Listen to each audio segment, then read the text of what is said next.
On the far outskirts of a forgotten village stood a house that even the wind avoided. Its cracked walls leaned like a dying creature, and its windows looked like hollow, sleepless eyes. The villagers called it the sleeping house, a cursed place where countless people entered but never woke again. Their bodies were found inside, lying peacefully as if merely sleeping, but no one could wake them. Rumors spread that the house wasn't haunted by a ghost but by an ancient spirit who lived between dreams and death.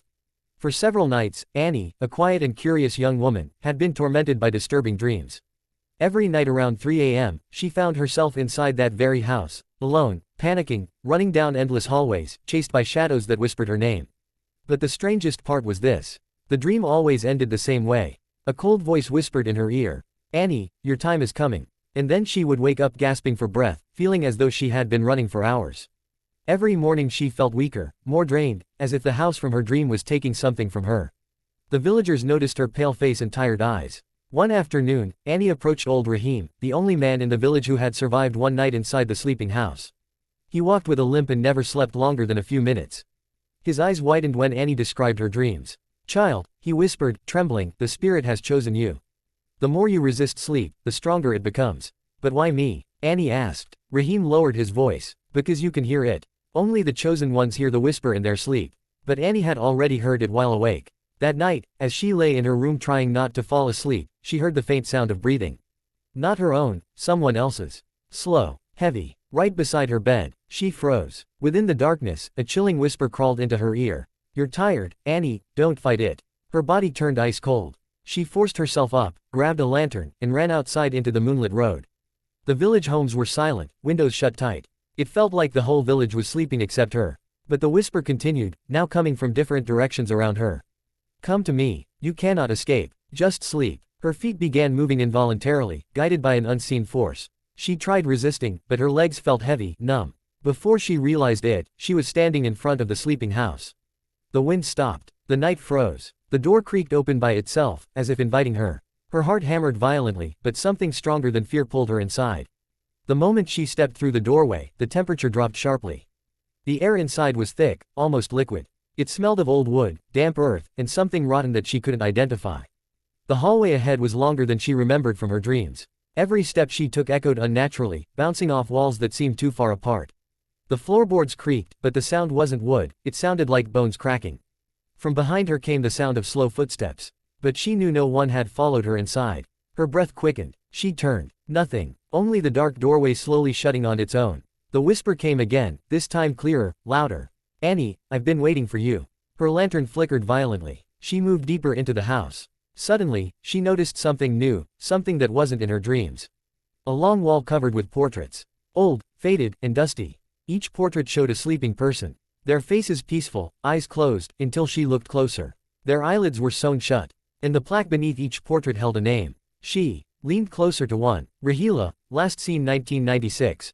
Fahad, last seen 2002. Nimra, last seen 2007. Then she saw something that made her legs tremble. A new empty frame. Fresh, clean, waiting. Below it was engraved, "Annie, coming soon." Annie stumbled backward, her lantern shaking. The moment her hand brushed the empty frame, all the portrait eyes snapped open, blood dripping from their stitched lids.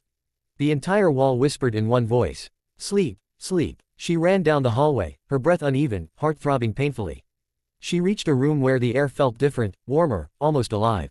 Inside was a rusted steel bed and old chains attached to it. Scratched onto the wall above the bed were words that looked like they were carved by fingernails. "Dreams are the doorway. Fear opens it wider." The moment she stepped backward, the door behind her slammed shut. The room darkened. A cold hand touched the back of her neck. Annie screamed and spun around, but no one was there. Her lantern died completely. Darkness swallowed her. She pressed her back to the wall, breathing fast. Suddenly, someone whispered directly into her left ear. "I'm right here." And then into her right ear. "You can't see me, because you are awake." Her entire body trembled. The voice continued. "Close your eyes, Annie.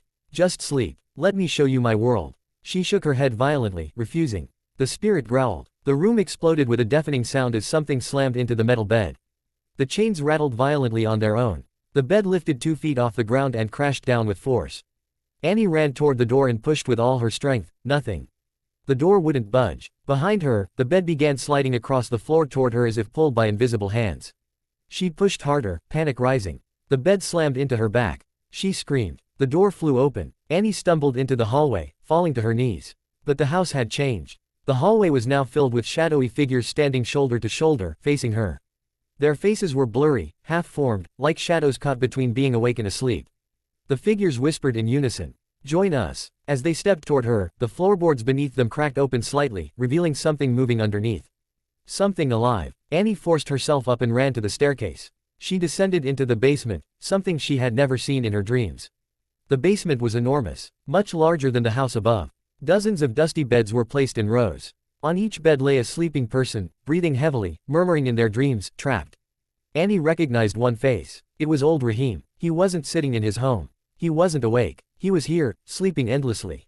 Annie stepped closer. His body was alive but unmoving. His eyes flickered under his lids. His lips trembled, whispering something. She leaned closer. Rahim was murmuring, "Don't sleep, don't sleep."